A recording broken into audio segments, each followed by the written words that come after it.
Nadhani tumefikia mwisho wa mafunzo yetu ya leo. Kikubwa ni kwamba watetezi wa haki za binadamu, kama nilivyosisitiza, mna majukumu makubwa sana ya kutetea haki za binadamu hapa Tanzania. Majukumu yenu ya utetezi wa haki za binadamu ya kiyumba, manake ni nini? Ni kwamba hali ya haki za binadamu na yenyewe itayumba. Yaani kuna mategemeo, kuna uhusiano mkubwa kati ya nguvu, uwezo na hali ya watetezi wa haki za binadamu na hali ya haki za binadamu katika maeneo husika. Kwa mfano katika wilaya, kama katika wilaya hakuna watetezi imara wanaotetea kwa mfano haki za watoto, manake utegemee ukiukwaji mkubwa wa haki za watoto katika maeneo hayo ya wilaya hiyo. Kwa hiyo watoto wataendelea kukiukwa haki zao kwa sababu wanaofanya ukiukwaji wa haki za binadamu hakuna mtu wa kuwaibua na hakuna mtu wa kuwasaidia watoto. Kwa hiyo mtoto atafanyiwa ubakaji, hilo ni kosa la kwanza, lakini usaidizi wa baada ya kufanyiwa ubakaji, yani maana kwa mfano kupelekwa nyumba salama, kupata haki yake, hakutaweza kuwepo. Maana tutakuwa ni nini? Haki za binadamu zikivunjwa, halafu kama sivyofanyiwa kazi, maana inakuwa ni uvunjaji wa haki za binadamu mara mbili. Kwa hiyo nafasi yenu kama watetezi wa haki za binadamu kwenye jamii ni muhimu sana. Tunajua kabisa kwamba utetezi unakwenda pamoja na changamoto na riski za kiusalama, lakini hata siku moja hakuna mtu aliyesema kwamba kwa sababu mambo ya utetezi yana changamoto za kiusalama basi tuache kuwa watetezi wa haki za binadamu. Dunia hii imefanikiwa kufika hapa tulipo kuwa salama kwa sababu kuna watu walisimama wakatetea.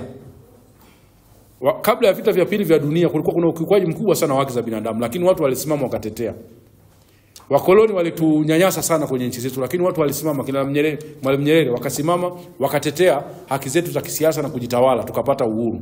Kwa hiyo swala la utetezi ni swala, ukishaamua kuwa mtetezi, jaribu kuyaishi hayo maisha ya utetezi. Kama unatetea wafugaji, kama unatetea wakulima, unatetea wanawake, watoto, makundi maalum, unatetea demokrasia, uhuru wa kujieleza, simamia. Cha msingi ni kwamba utetezi wako ufanye katika misingi ile ambayo ni ya kisheria. Yaani usifanye utetezi wako ukaenda kuvunja haki za wengine, usifanye utetezi ukavunja sheria za nchi. Na ndio maana sisi tunasajiliwa kwa mujibu wa sheria, tunafanya kazi zetu kwa mujibu wa sheria, na wakati mwingine ni vyema sisi kujitofautisha na watu wengine wanaofanya utetezi ambao wanakuwa nje ya mifumo ya kisheria. Sisi ni taasisi ambazo zinajulikana. Ni taasisi ambazo tunafanya kazi za utetezi, tunafanya kazi za ushawishi, na utetezi sio tu kupiga kelele kwamba mtu fulani ameonewa au kukemea, ni pamoja na kufanya ushawishi, advocacy. Maana yake kuna jambo fulani halijaenda sawa, unaitafuta serikali, viongozi wa serikali unawaambia hapana, tukae tujadili swala halijaenda sawa. Kuna sheria ambayo ina changamoto, tukae chini tujadili tubadilishe sheria. Kuna vitu ambavyo havijakaa sawa, tukae tujadili kama serikali. Kwa hiyo huo ndio utetezi ambao tunasema ni utetezi ambao unazingatia misingi ya utetezi wa haki za binadamu. Kwamba kuna mtoto amebakwa, lazima utasimama utakemea. Kuna mtu amefungwa amekamatwa kimakosa, utasimama utakemea. Lakini wakati mwingine huo wewe kama mtetezi utahitaji kufanya ushawishi na advocacy. Utaitafuta serikali, utakaa meza moja na serikali, mtazungumza.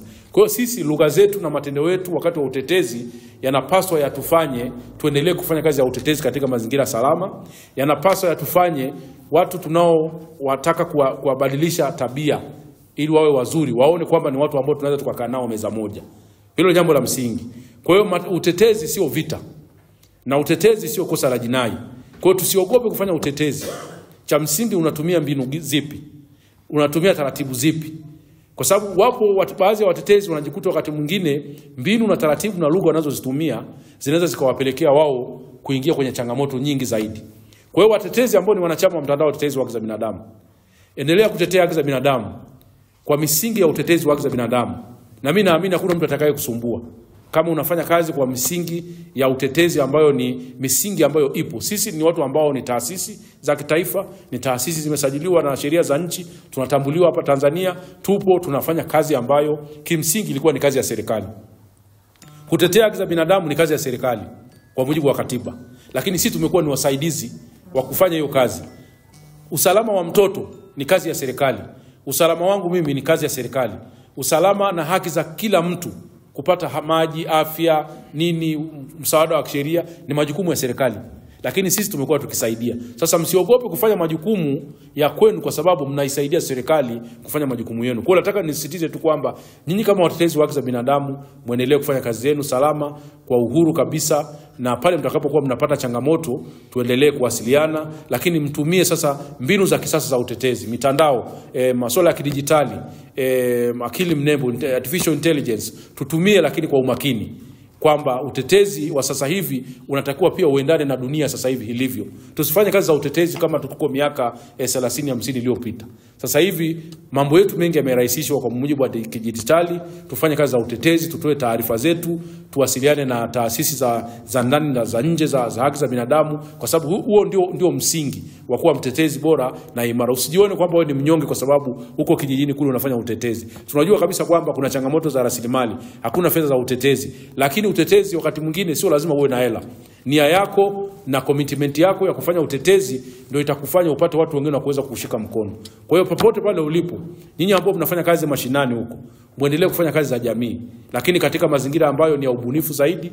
Mshirikiane na taasisi za serikali, kwa mfano kama wale mnaotetea masuala ya watoto, masuala ya wanawake, wanaotoa msaada wa kisheria kwenye kila wilaya. Kunapaswa kuwe kuna kwa mfano watu wanaosimamia masuala wale ustawi wa jamii, kuna madawati ya jinsia, kuna polisi kata. Wale ni watu ambao lazima mfanye nao kazi kwa karibu, kuhakikisha kwamba kazi zenu za utetezi zinakuwa na ufanisi zaidi. Na siku zote anayeathirika na masuala ya ukiukwaji wa haki za binadamu ni lazima apate utetezi. Ndio maana tunasema ukimwacha mtoto akafanywa ukatili, alafu wewe kama mtetezi unaogopa unakaa pembeni, itakuwa hujajua majukumu yako. Hata siku moja vitisho vipo, lakini usiache kumtetea mtoto fulani aliyebakwa, aliyefanywa ukatili, kwa sababu unaogopa kwamba aliyefanya hivyo atakudhuru. Unachotakiwa wewe ni kutoa taarifa. Kama unaona jambo liko juu ya uwezo wako, tafuta wengine walioko juu wakusaidie, kwamba mimi niko hapa, mtoto amebakwa na aliyembaka ni mtu fulani, naogopa mimi kufuatilia. Toa taarifa kwa wengine, tutaingilia kati na ule mtoto atapata usaidizi. Pamoja na mambo mengine yote yanayohusiana na swala la haki za binadamu, na washauri sana tufanye kwa nguvu zote, kwa bila hofu yoyote, lakini kwa kuzingatia misingi. Tunafahamu kabisa kwamba pia mwaka huu ni mwaka wa uchaguzi. Kwa hiyo bado tunasisitiza zile kanuni za uchaguzi zinazosimamia watazamaji wa uchaguzi kwa mwaka huu zina changamoto nyingi sana. Kwa hiyo bado tunaomba kabisa kwamba tume ya uchaguzi itoe nafasi ya kukaa na asasi za kiraia kwa ajili ya kusikiliza hoja zao.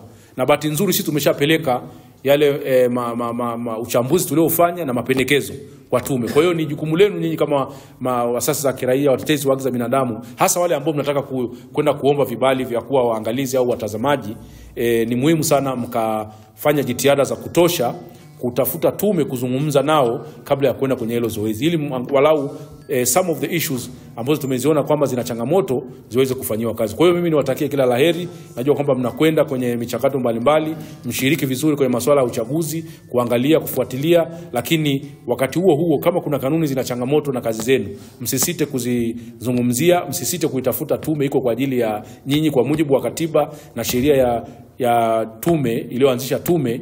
Wanapaswa kuwa karibu na nyinyi, kwa sababu nyinyi ndio mnaua mara zote, mnawasaidia kufanya elimu ya uraia, elimu ya mpiga kura, kwenda kuangalia uchaguzi. Lakini kanuni zisiwabane. Kama kuna nafasi ya kuzungumza nao, kuweka mambo sawa, nadhani muda ndio huu. Otherwise niwatakie kila laheri, na wale mnaorudi nawatakia safari njema.